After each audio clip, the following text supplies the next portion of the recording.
Dosyası iddianame hazırlandı. Şu an Van 1 Ağır Ceza Mahkemesi'nde davası görülüyor.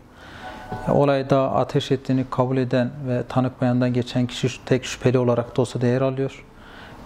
Diğer iki şüpheli hakkında da ek takipsizlik kararı verildi ve biz takipsizlik kararına karşı itiraz sürecini yaptık. Henüz daha sonuçlanmadı kıyık kararına karşı itirazlarımız. Dava dosyası dediğim gibi bir Ağır Ceza Mahkemesi iddianame kabul edilmesiyle birlikte ayın 21'inde duruşması var.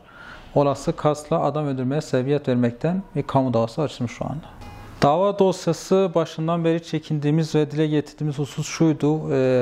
Soruşturma yürüten adli kolluk ile şüpheli tarafın ikisinde jandarma personeli olması ciddi kuşku barındırıyordu. Ciddi şüphelerimiz oluyordu. Bu konuda nitekim şüphelerimiz de boşa çıkmamış oldu. Bu hususta kriminal raporlar netleşti. Erzurum Polis Kriminal Raporu'nda olay yerinde elde edilen delillerle olayda şahsın maktulün vücudundan çıkan mermi çekirdeğinin uyuşmadı. Yani deforme olmadı. Hiçbir yere çarpmadı. Polis kriminal raporuyla ancak ortaya çıkabildi.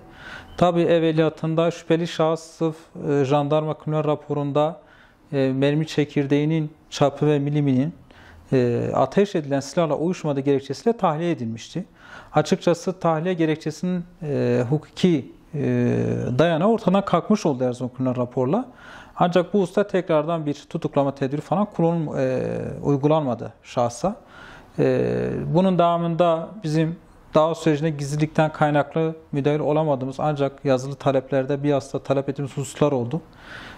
Tanık beyanları, kamera kayıtları, işte jandarma olay yerinde görev sahasının dışında hareket etti ve nitekim en nihayetinde kamera kayıtlarından şimdi ortaya çıktığını anlıyoruz ki jandarma aslında hiçbir görev yetkisinin olmamasına rağmen maktulün otopsisinde hazır bulunmak istiyor. Öncesinde savcı olmadan, yazılı bir emir ya da talimat olmadan halen kimliğini tespit edilmeyen 3 askeri personel maktulün yanına gidip çıktığını görüyoruz.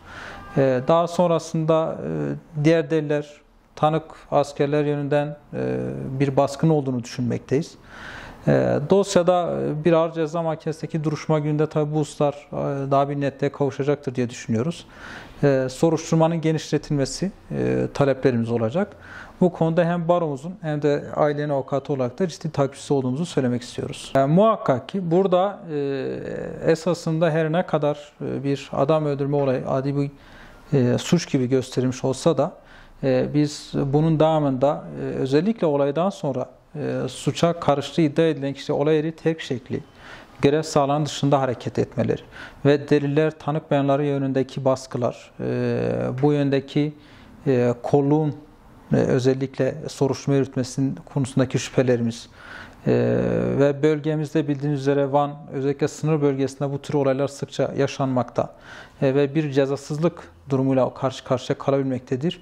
Biz bu dosyada da evveliyatında daha önce de toplumda ciddi manada bir yara olarak kalan, açık olarak kalan mağdur ailenin adalet arayışının sahipsiz kaldığı bir dönem tekrar yaşanmaması için hem barolar hem sivil toplum kuruluşları, sendikalar ve bir bütün olarak da avukat meslektaşlarımızın dosyaya dahil olup dosyayı takip etmelerini beklemekteyiz.